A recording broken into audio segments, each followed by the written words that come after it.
Assalamualaikum warahmatullahi wabarakatuh. Kami dari kelompok 6 akan menjelaskan tentang bagaimana mengelola dan mengontrol program etika di perusahaan.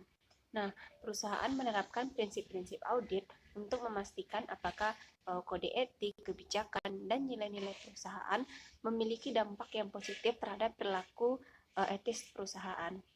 Audit membantu perusahaan untuk mengidentifikasi risiko dan area ketidakpatuhan terhadap undang-undang dan kebijakan perusahaan serta area lain yang perlu diperbaiki. Audit harus menyediakan survei yang sistematis dan objektif tentang budaya dan nilai-nilai perusahaan. Yang pertama yaitu implementasi dari program etika. Implementasi dari program etika ini memerlukan tindakan yang khusus dan memastikan pencapaian tujuan dari etika bisnis itu sendiri. Organisasi memiliki cara untuk mengelola, mengevaluasi, dan mengendalikan program etika. Ada 5 item yang paling berpengaruh secara signifikan terhadap keberhasilan program etika ini. Yang pertama yaitu isi kode etik perusahaan. Yang kedua yaitu frekuensi komunikasi mengenai kode etik dan program. Yang ketiga yaitu kualitas komunikasi. Dan yang keempat, kemampuan manajemen senior untuk berhasil memastikan etika ke dalam organisasi. Yang kelima, kemampuan manajemen lokal untuk melakukan hal yang sama. Nah, ketika program etika bisnis menyelaraskan dan mengarahkan aktivitas karyawan menuju budaya etis, karyawan akan merasa berkomitmen terhadap kemajuan etika dalam jangka panjang perusahaan. Johnson Control mengadopsi model yang terdiri dari apa yang disebutkan 4 bidang perilaku etis berdasarkan orientasi pemangku kepentingan. Di antaranya, yang pertama, karyawan dan anggota tim lainnya. Yang kedua, perusahaan dan pemegang saham. Yang ketiga, pelanggan, pesaing, dan pemasok. Dan yang keempat, publik dan masyarakat. Selanjutnya yaitu audit atau pemeriksaan dari etika. Audit etika adalah mengevaluasi secara sistematis dari program dan kinerja etika organisasi untuk menentukan apakah ia berjalan dengan efektif. Komponen utama dari program audit etika yaitu pengukuran kepatuhan yang teratur, lengkap, dan terdokumentasi dengan kebijakan dan prosedur yang diterbitkan oleh perusahaan.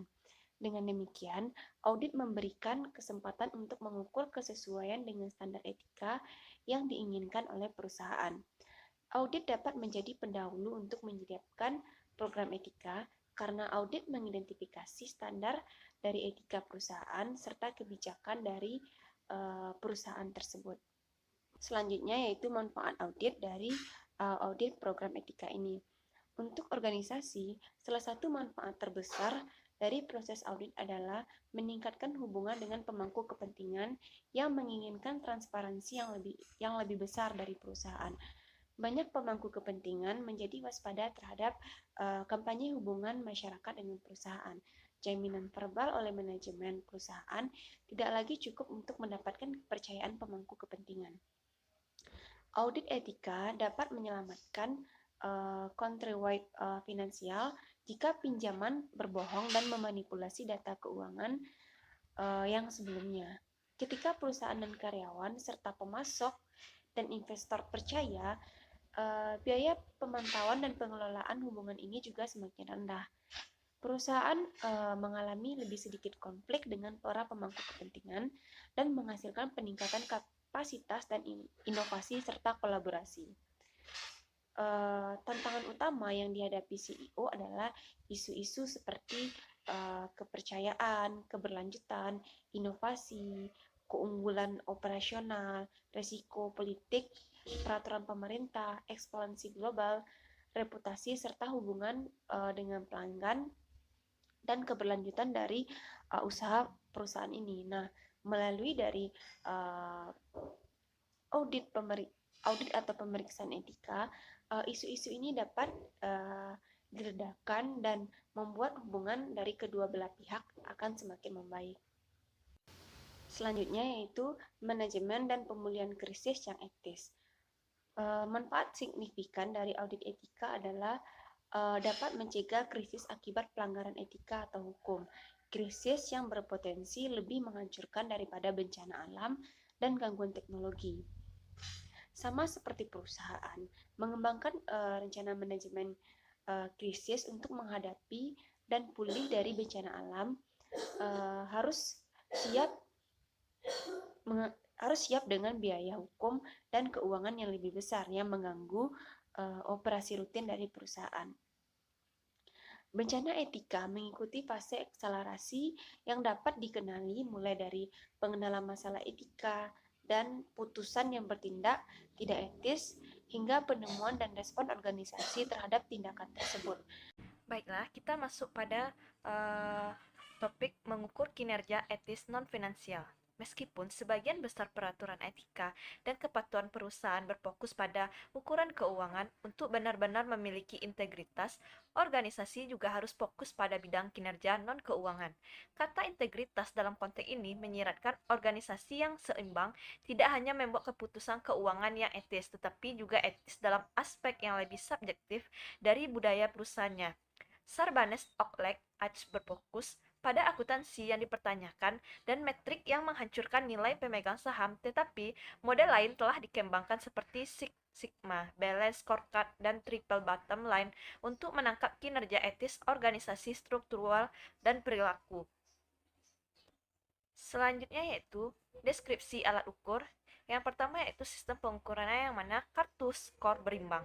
Deskripsinya dikembangkan oleh Dr. Robert Kaplan dan David Norton. Balance Scorecard memasukkan indikator kinerja non-finansial ke dalam sistem evaluasi untuk memberikan pandangan yang lebih seimbang tentang kinerja organisasi. Sistem ini menggunakan 4 metrik: keuangan, proses bisnis internal, pembelajaran, dan pertumbuhan, dan pelanggan untuk mengukur kinerja perusahaan secara keseluruhan. Yang kedua yaitu sistem pengukuran Six Sigma. Six Sigma berfokus pada peningkatan proses yang ada yang tidak memenuhi spesifikasi kualitas atau yang perlu ditingkatkan, serta mengembangkan proses baru yang memenuhi standar Six Sigma. Untuk memenuhi spesifikasi Six Sigma, proses tidak boleh menghasilkan lebih dari 3-4 cacat per sejuta peluang. Yang ketiga yaitu 3 garis bawah, yang mana deskripsinya menjelaskan pendekatan untuk mengukur faktor sosial, keuangan, dan lingkungan atau orang, tempat, dan planet manapun. Ini mengakui bahwa bisnis memiliki tanggung jawab untuk mempengaruhi secara positif berbagai pemangku kepentingan termasuk pelanggan, karyawan pemegang saham, masyarakat, dan lingkungan alam. Tantangannya adalah bagaimana mengevaluasi dampak sosial dan lingkungan bisnis karena tidak ada bentuk standar universal untuk mengukur kriteria ini. Selanjutnya masuk pada risiko dan persyaratan dalam audit etika. Nah, meskipun audit etika memberikan banyak manfaat bagi perusahaan individu dan pemangku kepentingan, mereka memiliki potensi untuk menciptakan risiko. Misalnya, sebuah perusahaan mungkin mengungkap masalah etika serius yang tidak ingin diungkapkan, sampai perusahaan mungkin mengungkap masalah etika tersebut untuk memperbaiki situasinya. Ini menemukan satu atau lebih kritik pemangku kepentingannya tidak dapat dengan mudah ditangani. Kadang-kadang proses pelaksanaan audit etika dapat mendorong ketidakpuasan pemangku kepentingan daripada menahannya. Selain itu, proses audit membebankan beban, terutama yang berkaitan dengan pencatatan dan biaya bagi perusahaan yang melakukannya. Audit, meskipun merupakan tindakan yang bijaksana, tidak memberikan jaminan bahwa risiko dan tantangan etika dapat dihindari. Masuk kepada kerangka kerja audit etika. Yang pertama yaitu mengamankan komitmen manajer puncak dan dewan direksi. Yang kedua yaitu membentuk komite untuk mengawasi audit etika. Yang ketiga, tentukan ruang lingkup proses audit termasuk bidang pokok yang penting bagi audit. Yang keempat, tinjau misi kebijakan, sasaran organisasi, dan tentukan prioritas etisnya. Kumpulkan dan analisis informasi yang relevan di setiap bidang materi pelajaran yang ditentukan. apakah hasil diverifikasi oleh agen independen, dan yang terakhir yaitu melaporkan temuan kepada komite audit dan jika disetujui kepada manajer dan pemangku kepentingan. Kerangka kerja ini mencakup berbagai tanggung jawab dan hubungan bisnis. Audit memerlukan proses dan hasil individu untuk perusahaan tertentu, karena memerlukan pertimbangan yang cermat atas isu-isu unik yang dihadapi oleh organisasi tertentu.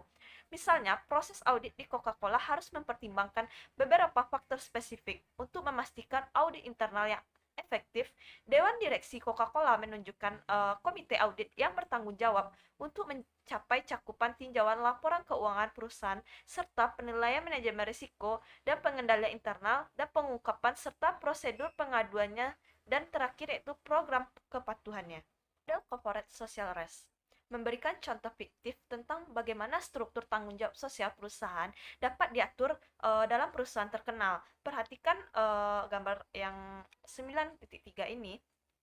Nah, terhadap pedoman hukum federal untuk organisasi merekomendasikan bahwa kepala petugas etika dan kepatuhan melapor langsung ke dewan direksi, meskipun bagian ini menyajikan struktur dan rekomendasi untuk audit sosial umum dan audit khusus etika. Tidak ada pendekatan umum yang memuaskan keadaan setiap perusahaan.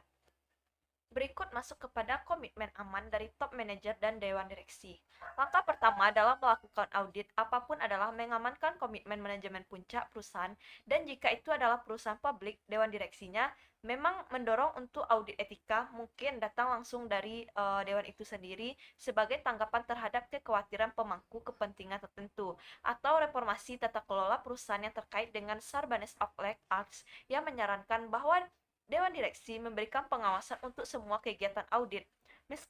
Meskipun Komite Audit Keuangan akan memeriksa standar etika di seluruh organisasi yang berkaitan dengan masalah keuangan, itu juga berkaitan tentang penerapan kode etik untuk penjabat keuangan puncak. Selanjutnya membentuk komite untuk mengawasi audit etika, yaitu idealnya komite audit keuangan dewan direksi mengawasi audit, tetapi ini tidak terjadi di sebagian besar perusahaan. Di sebagian besar perusahaan, manajer atau petugas etika tidak selalu melapor kepada dewan direksi saat melakukan audit sosial dan etika.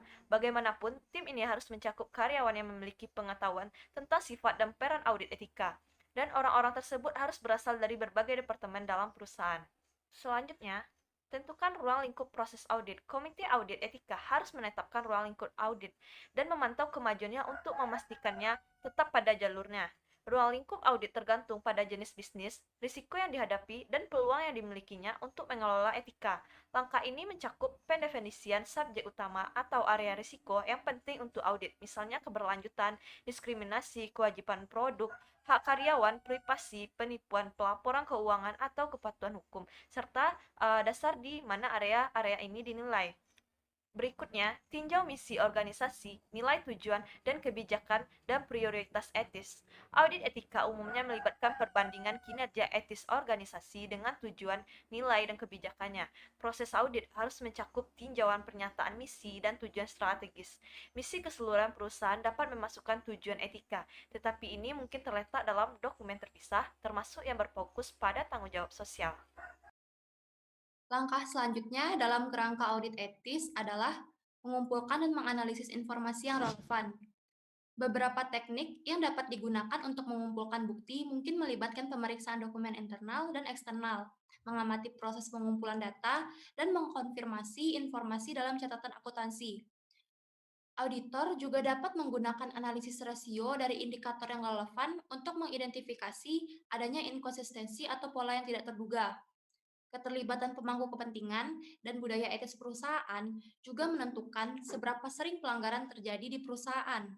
Setelah informasi ini dikumpulkan, perusahaan harus membandingkan persepsi internal dengan yang diidentifikasi dalam penilaian pemangku kepentingan dan meringkas temuannya. Selama fase ini, komite audit harus menarik beberapa kesimpulan tentang informasi yang diperoleh pada tahap sebelumnya.